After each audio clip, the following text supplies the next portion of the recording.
variable. So a single variable lang, independent variable lang natin. So therefore, if I let this as a single variable z, diba? So if we let z, diba? So be equal to, okay, so y raised to 1 minus n, diba? So then you will get that z prime. Kasi pag ginawa natin itong z, so dapat itong term na to, yung nasa first term natin, should be z prime. So kaya dapat yung form ng z prime natin dito will be 1 minus n multiplied by y raised to negative n. So this is by power rule. So then by chain rule, kailangan natin itong i-multiply ng y prime. So nandito na yung y to the negative n, y prime. Ang kulang na lang is 1 minus n. So that's why we need to multiply this. So pag ginawa natin yan, so then this will be 1 minus n times y to the negative n. So then y prime plus p of x. Okay? So y raised to 1 minus n. So then this is, oops, nawala yung 1 minus n dito. So dapat magkakaroon tayo dito ng 1 minus n. So then this is multiplied by, so we have p of x, diba? So then multiplied by y raised to 1 minus n, diba? So then this is equal to 1 minus n, so then multiplied by q of x. Okay, nakuha ba? So then, diba? So makikita natin na pag in-apply natin tong substitution na to, so then you will get that this will be z prime, diba? So plus, so ngayon, diba? So remember that yung n natin dito is a constant, no? So this n here is a constant. Okay? So kaya kung constant yan, so yung 1 minus n na minultiply natin sa p of x is also a constant. So meaning, so itong buong term na to is just another function of x. So kaya tawagin na lang natin yan na pr of x. Diba? So itong buong to. So then yung y raised to 1 minus n will become c. So then this is equal to, so same reason. So dun sa p of x natin, this is just another function of x. So tawagin natin as QR of x. Diba? So makikita natin, so mula sa Bernoulli form, diba, the Bernoulli differential equation, nagawa natin siyang isang linear differential equation. Diba? So then ito yung tinatawag natin na reduced form, so nung ating Bernoulli differential equation. Okay? So pag nailagay na natin siya sa reduced form niya, diba? So then, ang next step na natin dito is like a linear differential equation. Diba? So again, first step is to solve for QR of x, solve for PR of x, diba? So ito yung integrating factor natin. So again, this is equal to e raised to integral, so ng PR of x dx, diba? So once you solve that, so then, so yung magiging general solution natin will become, so this is general solution. Okay? So magiging na itong y, so time z. Kasi z yung ginamit natin na dependent variable dyan, multiplied by VR. So this is equal to, so integral, so ng QR of x, so then VR of x, so then this quantity dx plus constancy. Diba? So yun yung mangyayari sa Bernoulli differential equation natin. Diba? Kaya pag meron kayong Bernoulli differential equation, ang una nyo kailangan dyang i-identify is yung p of x, yung q of x, saka yung n. Okay? So once ma-identify nyo yan, isosolve natin yung PR of x, yung QR of x, saka yung z. So ito yung z natin. Okay? So once na makuha nyo na yan, so then, saka natin gagawin tong integrating factor. So then, saka tayo makakapunta sa general solution. Okay? Nakaber? So try natin doon sa problem natin. So ang problem natin is given by y prime. So sulat ko siya this way. So ipa-factor out natin yung y. So kaya ang matitira dito is negative 2 over x. So this is multiplied by y, diba? So then this will be equal to 4xy squared. Okay? So we have this quantity, 4x, diba? So then y squared. Okay?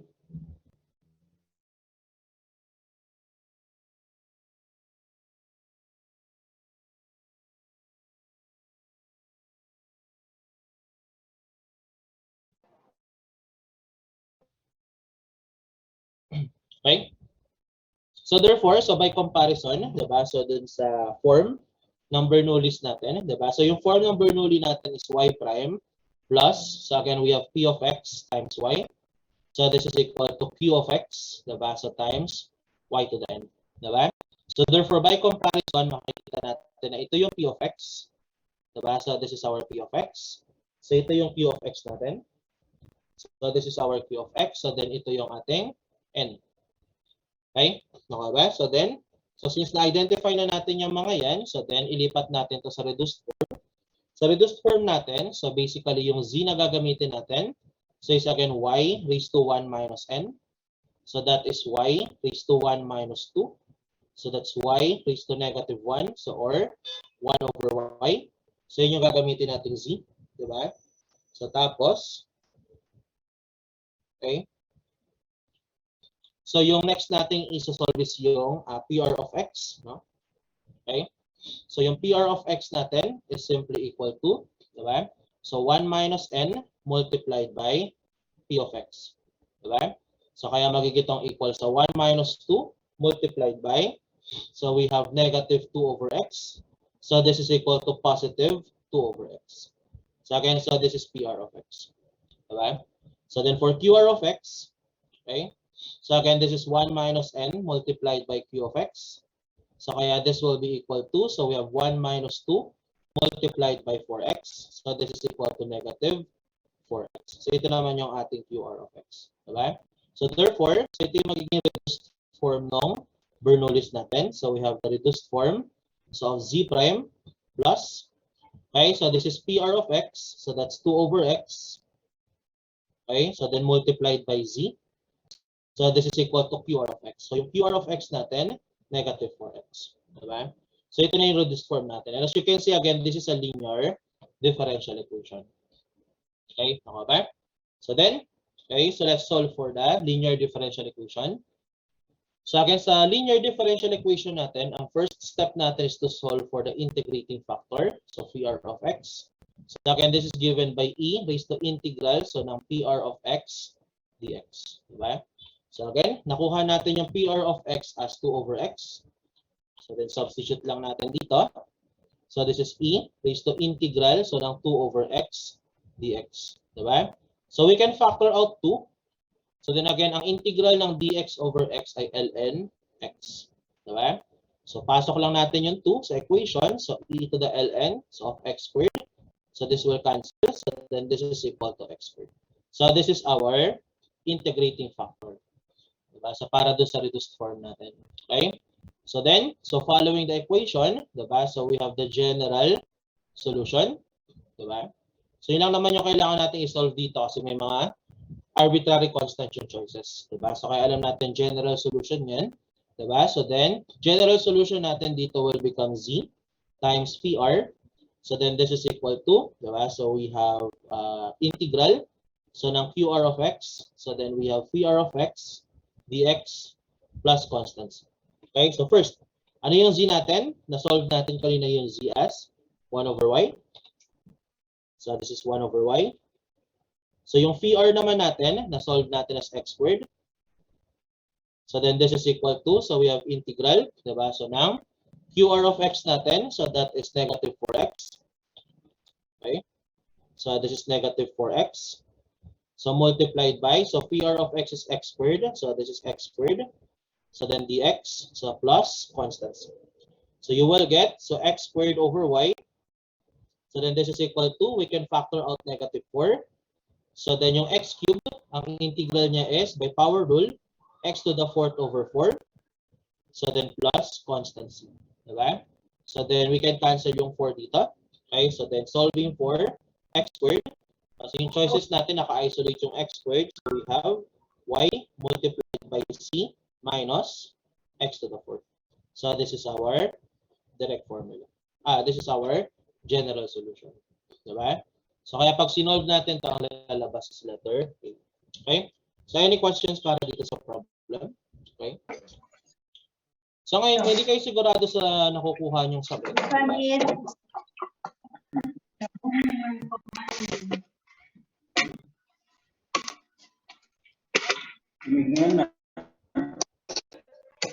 Malamig naman.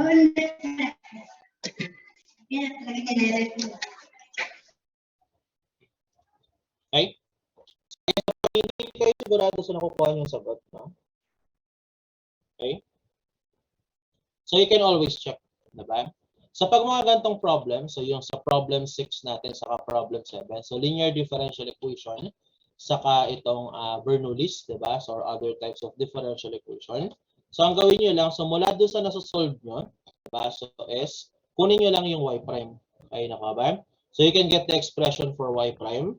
So you can get the expression for y, diba? So then, again, so eliminate nyo lang yung c, diba? So para makuha nyo yung y sa y prime. So then ipasok nyo dun sa equation. So okay, so dapat masatisfy lang natin itong differential equation natin. Okay, nakaba? So okay, so if you want to check, no? So pero kung okay naman na sa inyo yung nasa-solve nyo, diba? So then, so okay na yan. No? Okay, so any questions for this part? Okay. So then, so let's proceed. So dun sa next problems natin. So again, so since marunong na tayo mag-solve ng mga first order differential equation, so again, diba? So ano yung mga na-discuss natin? So just a recall. Variable separable differential equation. No?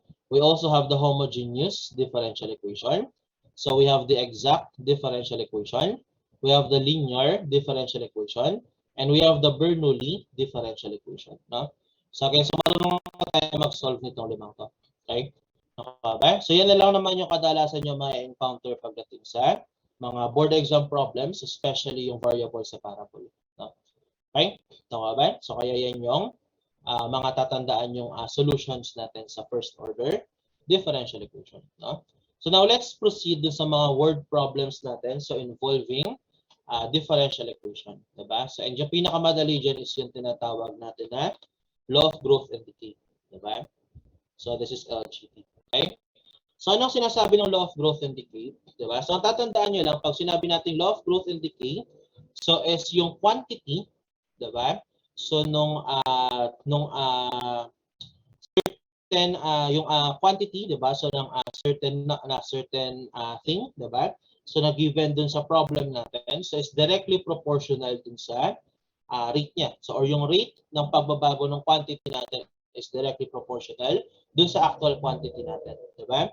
So again, ang pinaka-common na example nito is population, 'di ba? So kasi ang basic idea is habang dumadami yung population mo, 'di ba? So syempre dadami din yung gagawa ng population, 'di ba? So kaya ibig sabihin habang dumadami yung population mo, tumataas din yung rate, 'di ba? So at which the population increases, 'di ba? So ganun din for example sa bacteria, 'di ba? So yung culture of bacteria. Sa culture of bacteria kasi that is by mitosis, 'di ba? So or by cell division, 'di ba? So kaya ang nangyayari, so pag mas marami kang bacteria present, mas maraming bacteria yung pwedeng mag-split, 'di ba? So para mag-create ng another bacteria, 'di ba? So again, so cell division, 'di ba? So that's also a law of growth and decay. So ano pa? So we have half-life, 'di ba?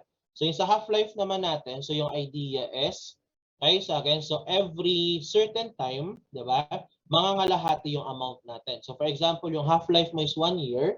So after 1 year, 'di ba? So mangangalahati yung amount, 'di ba?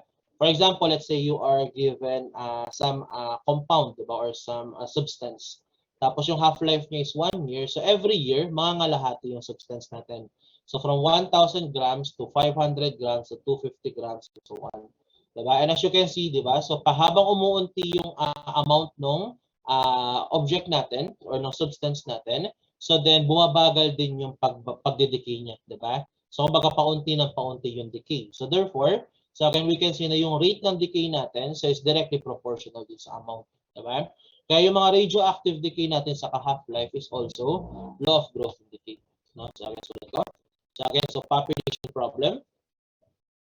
Okay, so mga population. So yung mga culture of bacteria. So kasi culture of bacteria kasi so is closely related din sa population. So then we also have the radioactive decay. So radioactive decay, diba? So or half-life. No? Okay, so we also have yung mga interest problems natin, mga compound interest, no? So compounding interest. Okay, so again, so ginagamitan din natin yan ng law of growth and decay, di ba? So kasi yung idea naman sa compound interest natin is this is interest over interest, no? So habang kumikita ng interest yung pera mo, di ba? So then nadadagdagan yung interest niya, di ba? So basically you have a principal, so then kikita siya ng interest. So then mag-add up yung principal saka interest. So next time, 'di ba? So yung principal plus interest na yung kikita ng interest, 'di ba? Tapos ma-add na naman yung interest na 'yon. So therefore, habang tumatagal, lumalaki yung principal, lumalaki yung interest. So tumataas yung rate, 'di ba? So yun yung tinatawag nating compound interest. Okay? Sa akin, ilan lang to sa mga applications, diba? So, ng law of growth and decay, diba? So, again, yung tatandaan nyo lang dito is yung quantity natin, diba? So, let's denote the quantity by Q, okay? So, this is directly, yung rate of change ng quantity natin. So, tawagin natin as dQ, dt, diba? So, this is directly proportional to the quantity itself, no? So, again, so yun yung sinasabi natin law of growth and decay, diba? So, or we can write this, diba? So, as dQ dt, okay? So, is equal to, so we have a constant K multiplied by Q, diba? So, again, so yung K natin dito is constant, okay? Kaya pag nakita nyo tong relation na to, diba? The rate of change is directly proportional to the amount, okay? So, again, alam kagad natin na applicable dyan yung law of growth and decay natin, no? Okay? So again, so basta makita niyo itong requirement na to. So pag hindi natin nakita tong requirement na to, so pwede natin yang gawing assumption, no? Pero pag may ibang given, meron kasi mga problem minsan iniiba nila. Instead of directly proportional, ginagawa nila for example inversely proportional. So in those cases, hindi na to applicable. Okay? No ba? So yun yung tatandaan natin. So again, magiging applicable lang tong law of growth and decay pag, diba? So na-satisfy natin tong condition na to. Diba? Okay? So, yung tatandaan nyo dyan. Okay? So, if we rearrange this, diba? So, we can multiply this thing by, so we have dt divided by q. So, you will get that this will be dq over q. So, this is equal to k dt. Okay? Okay ba? So, if we integrate this, so kasi variable separable na to. Okay? So, let's say at time t is equal to 0, diba? Yung q natin is equal to q sub 0. So that's some time t. So then the quantity is q. So then this will become ln q over q sub 0. Okay? So if you are familiar here, diba? So kasi yung integral from x1 to x2, diba? Ng ln x dx. So it's simply 1 over x dx, diba? So ng dx over x. Okay? So this is equal to ln x evaluated from x1 to x2, diba? Kaya siya ay ln x2 minus ln x1. Pero again, pag subtraction ng logarithm, we can divide yung nasa loob. Kaya siya naging q over q sub 0. So tapos dito naman, so we have kt evaluated from 0 to t. Diba? So meaning this is k, so times t minus 0. So this is equal to kt. Diba? So this is ln of q, so over q sub 0. Okay? So then raise natin to from e. So then we can cancel this. So you will get q is equal to q naught. So e to the kt. Diba? So again, so this is our answer. Okay? So our direct formula. Diba? So para sa law of growth and decay. Okay? So again, so pag na-satisfy natin itong condition na to, we can use this direct formula. Diba? So yun yung idea dito. Diba? So law of growth and decay. So let's try an example. Diba? Okay. So sabi dito, rhodium decomposes at a rate proportional to the amount at any instant. Diba? So yun yung nakalagay sa problem natin. Okay? So again, decomposes.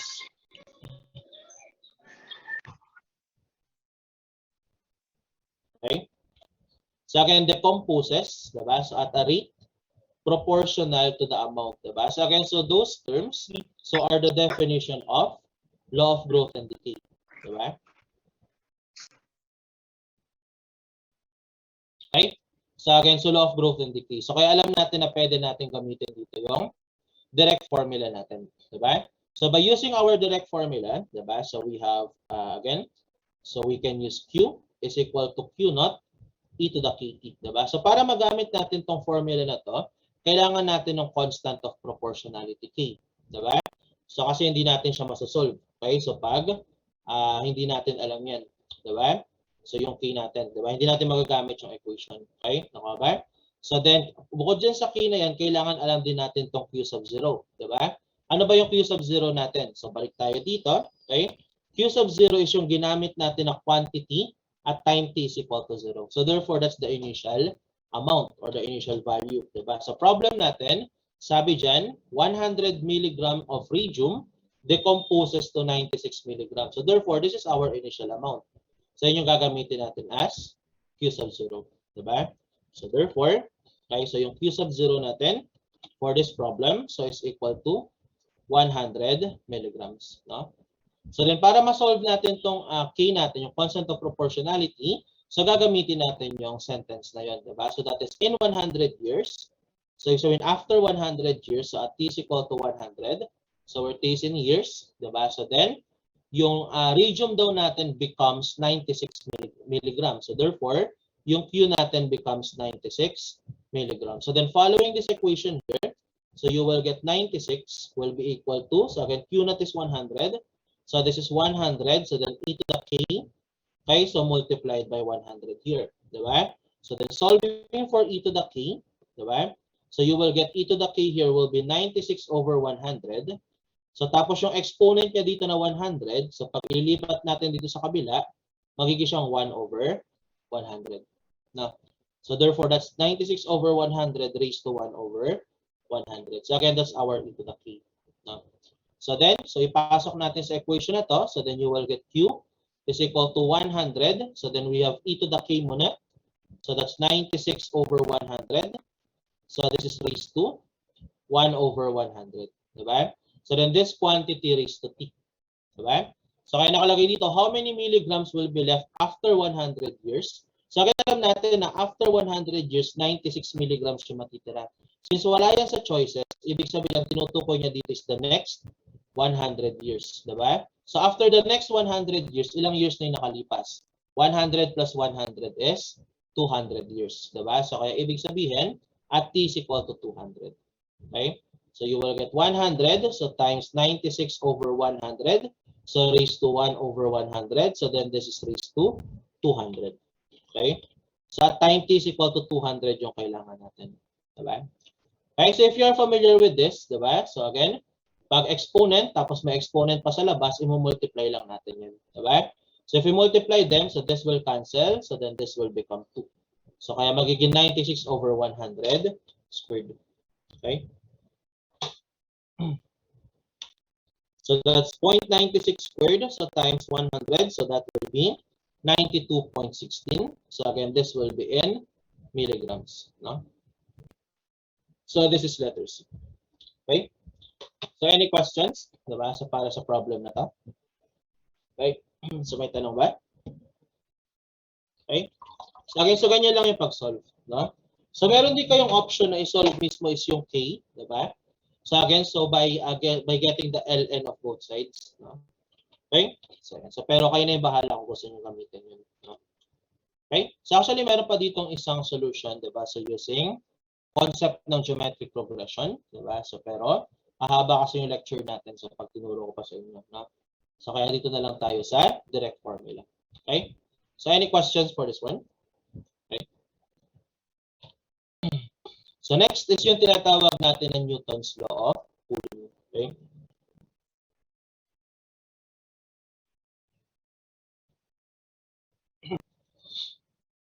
Okay.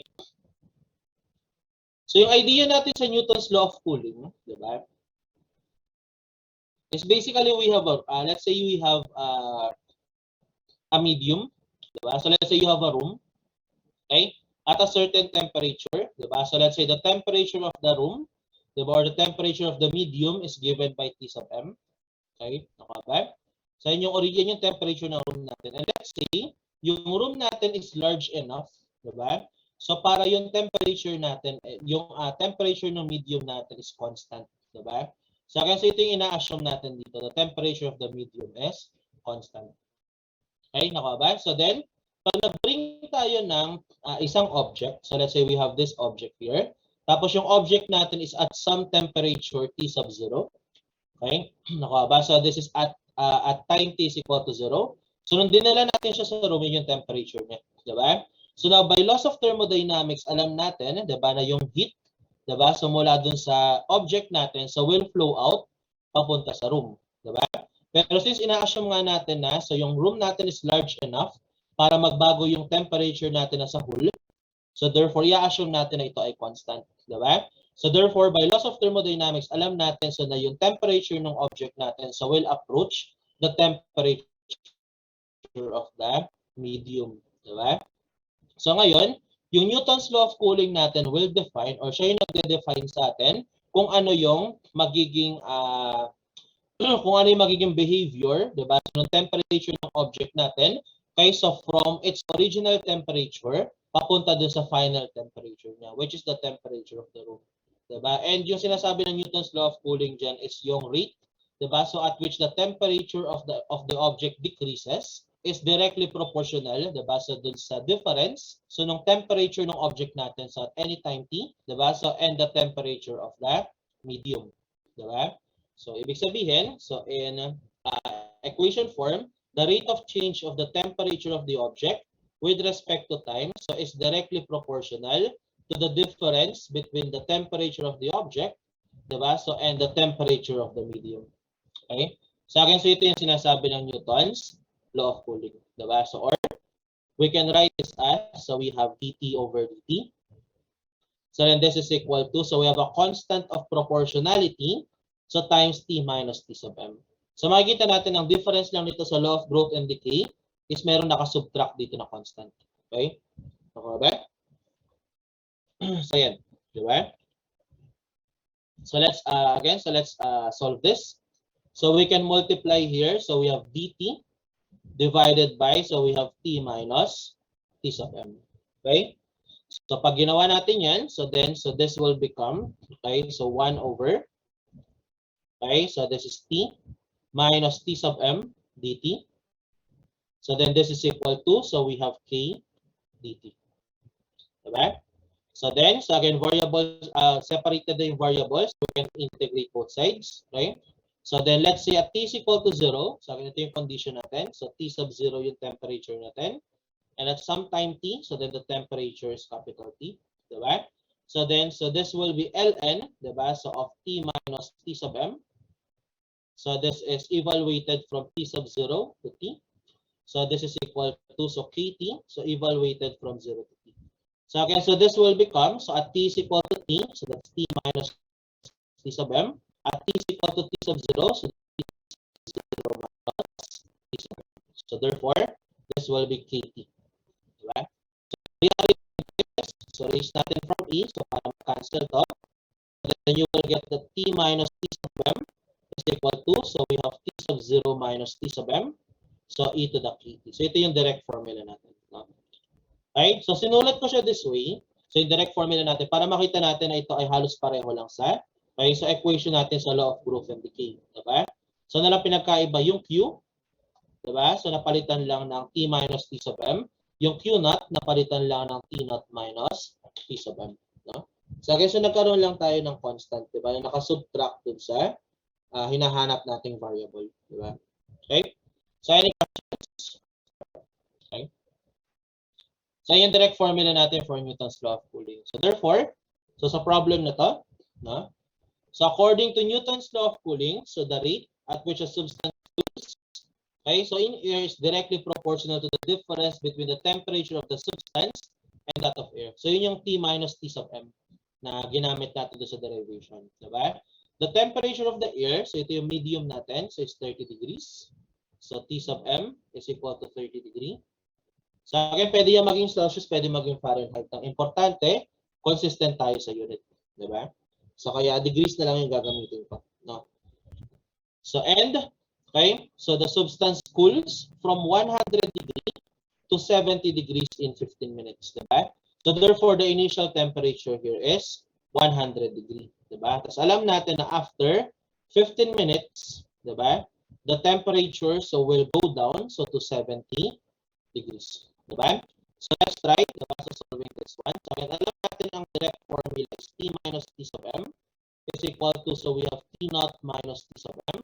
So then e to the kt. So let's try to solve for the constant proportionality.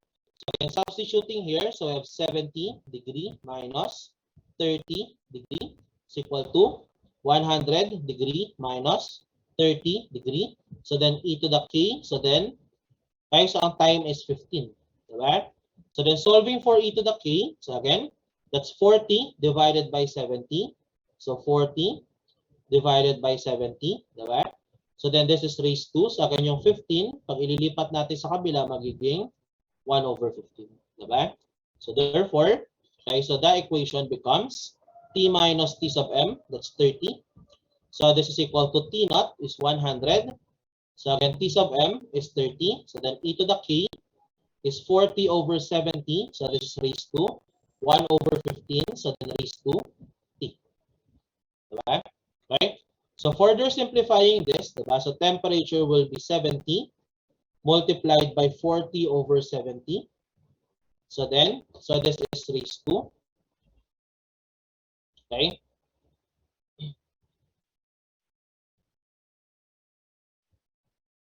Okay, so 40 over 70, so this is raised to T over 15. No?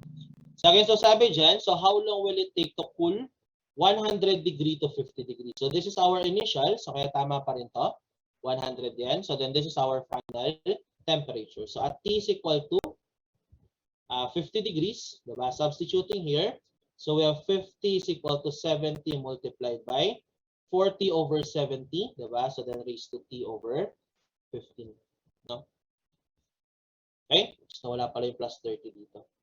Okay? So may plus 30 pa dyan, so may plus 30 pa dito. Okay? Okay ba? So then solving for T, so dito pwede kayo mag-shift solve, diba? Or pwede kayo mag-rearrange 50 minus 30 divided by 70, tapos kunin nyo yung ln, diba? So kasi pag kinuha natin yung ln nito, yung T over 15, mamumultiply sa ln. So then divide that by ln ng 40 over 70, so then times 15. No? Okay? So pakita ko sa inyo step by step. So 50 minus 30, that's 20 divided by 70. Diba? So 20 over 70. So again, transposition 30 divide by 70. Diba? So this is equal to 40 over 70. So raised to T over 15. So next step, ln ng both sides. Okay? So then by property of logarithm, so this will become T over 15 times ln of 40 over 70. So kaya solving for T, so this will be 15 ln of 20 over 70 divided by, so ln of 40 over 70. Okay? So this is our equation.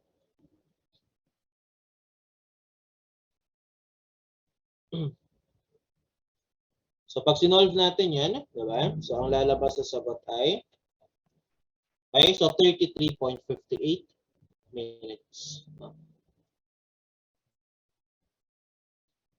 Okay, so pinakamalapit yung letter D, diba? So we have 33.59 minutes. Okay, so any questions so para sa problem ito?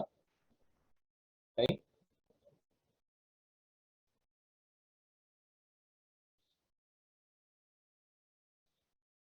Okay, so any questions? No? Okay, so yun yung solution natin. Okay.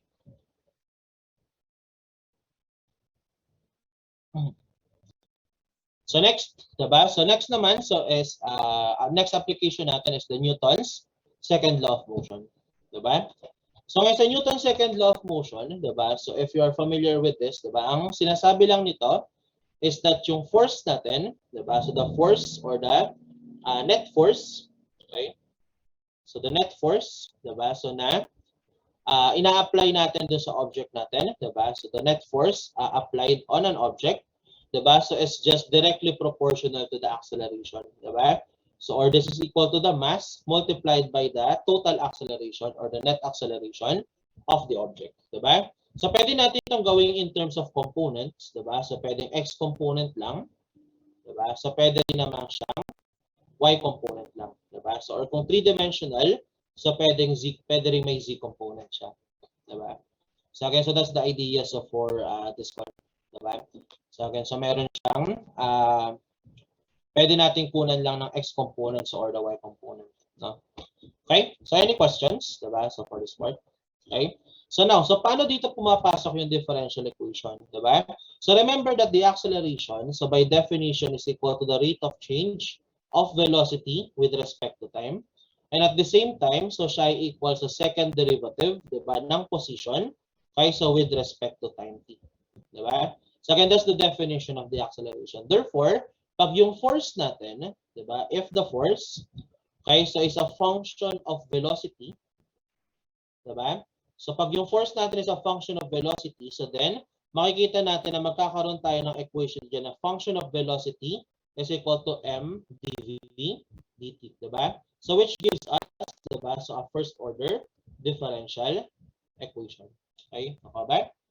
So tapos pag yung force natin, 'di ba? So is a function of position, 'di ba? So magkakaroon tayo ng f of s is equal to mass, so times d squared s over dt squared. So kaya magkakaroon tayo ng second order differential equation. Okay? Okay ba? Kaya pag yung given sa atin na force, 'di ba, is not constant, 'di ba? So kumbaga nakadepende siya dun sa motion natin, sa speed or sa displacement or sa position, 'di ba? So then magkakaroon tayo ng differential equation. Ang common example, 'di ba, na ginagamitan natin ng differential equation is air resistance, no? Kasi yung air resistance natin, so i-denote natin as R air. So yung air resistance kasi natin is a function of velocity. So this is either directly proportional to the velocity or directly proportional sa v squared. Diba? Ito yung common na lumalabas, no? So pero meron din mga problem na hindi lang sa v or v squared naka-depende. Okay, naka ba? And yung pangalawa naman is yung mga spring problems natin. Sa spring problem kasi natin, so remember yung equation natin, so from integral calculus, the force is given by k, so times x minus x sub 0. So x is the position. Okay, naka ba? So kaya yung force natin is a function of position. So kaya second order differential equation yung lumalabas sa spring, diba? So that's why kung familiar kayo sa solution ng spring, yung spring natin is an oscillatory motion, diba? So kasi nga second order differential equation siya and there's a possibility na nag-o-oscillate yung solution natin doon. So yung sinusoidal, diba? Yung lumalabas na solution. Okay? So for our lectures, ang focus lang natin is yung sa air resistance. So kasi bihira na rin lumabas to sa board exam yung spring, diba? So pero maganda pa rin na aralin nyo para in case na lumabas sa board exam nyo, diba? So then you can still answer, diba? Madali lang naman silang i-solve. Basta marunong kayong mag-solve ng higher order differential equation. So which is pag-aaralan din naman natin sa lecture natin ngayon. Okay? So let's try an example.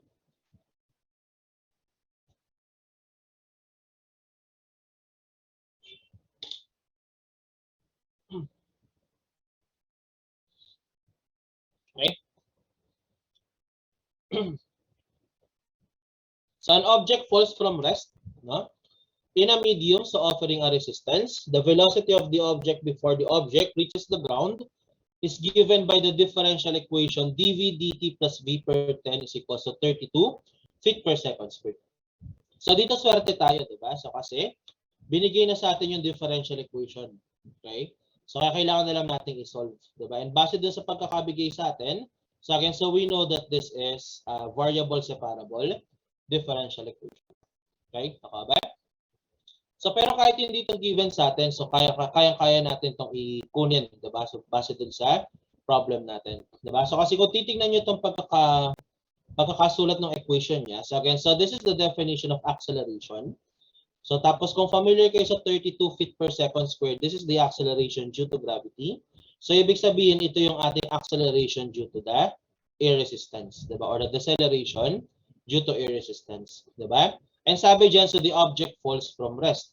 So ibig sabihin ito yung object natin. So this is falling. So downward yung direction niya.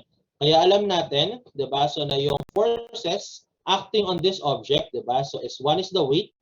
Okay? So which is directed downward, 'di ba? So and the air resistance, so which is directed upward. Okay? So yung air resistance natin lagi siyang opposite ng motion, 'di ba? So yun yung tatandaan niyo diyan. So then yung acceleration natin will be downward. So therefore, pag ginamitan natin ito ng Newton's second law of motion, summation of forces sa y is mass times acceleration, diba? Sa y, diba? So then you will get, so let's say, let's assume positive yung downward direction, negative naman yung upward direction, then forces natin sa y will just equal to the weight minus the air resistance. So this is equal to mass multiplied by acceleration, diba? Yung weight is equal to mass times acceleration due to gravity. Yung air resistance ay mass times acceleration ng air resistance. So then this is equal to the mass, so times dv dt. Diba? So kaya magka-cancel to, yung mga mass. So then, so you will get that. Okay, so dv dt. So again, plus acceleration sa air resistance. Again, that's v per 10. So this is v over 10. So then, so we have the acceleration due to gravity again is 32. So therefore, we get the same equation. Diba? Kaya kahit hindi sa atin siya given, basta alam natin tong acceleration due to air resistance. Nagbabago-bago kasi yan, depende sa problem. Okay? So then, diba? So, basta alam natin yung acceleration due to air resistance, diba? So then, okay, so pwede natin makuha yung differential equation.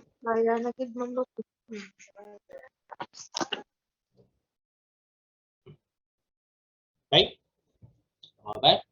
So again, so basta alam natin yung acceleration due to air resistance, no? So again, so we can construct the equation. So yung normal na mga problem kasi dito sa Newton's second law of motion, hindi binibigay sa problem yung differential equation, no? So kaya sabi ko kanina sa inyo kanina, swerte tayo kasi binigay na sa atin yung differential equation sa problem na to. So kailangan na lang natin tong i-solve. So pero pag hindi siya given sa problem, kaya naman natin siyang i-set up. Okay, so let's try to solve this. No? So gaya na sabi ko kanina, this is variable separable. So ang una kong gagawin dito is i-multiply ko yung buong equation natin by 10. Okay? Naka ba? So again, so para mawala yung fraction natin doon sa second term. Okay? So para mas malinis yung solution natin. Diba? So again, so this will be 10. So then dv dt. Okay? So then this is plus v is equal to 320. Diba? So then yung v, lipat natin sa kabila. Diba? So this will be 10 dv dt. Okay? So this is equal to, so we have 320 minus v. Okay? So then, so if we multiply this, diba? So by dt divided by 320 minus v. So this will become 10 divided by, so we have 320 minus v. So then this will be dv. So this is equal to dt. Diba? So we integrate both sides. Ano yung alam natin? The object falls from rest. Diba? So ang ibig sabihin nito, at t is equal to 0, your initial velocity is 0. Diba? So if t is 0, velocity is 0. So yung tanong, okay? So what is the velocity of the object 1 second after it falls? So at t is equal to 1, ano yung lalabas na v? Okay? Nakuha ba? So ito yung gusto natin ma-solve. Diba? So dun sa problem natin. Okay? Okay, so ngayon, so kung marunong kayo mag-integrate ng ganito, so 10 is constant, so we can factor that out. So then yung derivative or integral, so ng dv over 320 minus v is ln of 320 minus v. So ln lang nung nasa denominator, tapos divided by yung derivative nung nasa denominator. Ang derivative nung nasa denominator ay negative 1. Okay, nakaba? So again, so yan yung paraan natin ng pag-integrate, di ba? So pwede lang natin siyang gawin pag constant yung numerator, tapos yung denominator natin is again a linear equation, di ba? So ibig sabihin first degree polynomial lang, di ba? Okay? So then, di ba? So this is evaluated from 0 to v. Okay? So this is equal to t, so evaluated from 0 to 1. So, okay? So then, so itong 10 divided by 1, so negative 10. So ilipat na natin sa kabila para matitira na lang dito yung ln. So at v is equal to v, that's 320 minus v. So then minus ln. So at v is equal to 0, so 320 na lang yung matitira dito. So then this is equal to, so this is 1 minus 0. Diba? So kaya 1 lang yung matitira. Okay? So divided by negative 10, so that's negative 1 over 10. Okay? So using property of logarithm, diba? So pwede natin pagsamahin to. Pag subtraction, i-divide natin yung nasa loob. So we have ln, so of 320 minus v, divided by 320. So this is equal to, so negative 1 divided by 10 ay 0.1. Diba? So raise natin from e para mag-cancel to. So then solving for v, so this is equal to 320 minus 320 e raised to negative 0.1. No?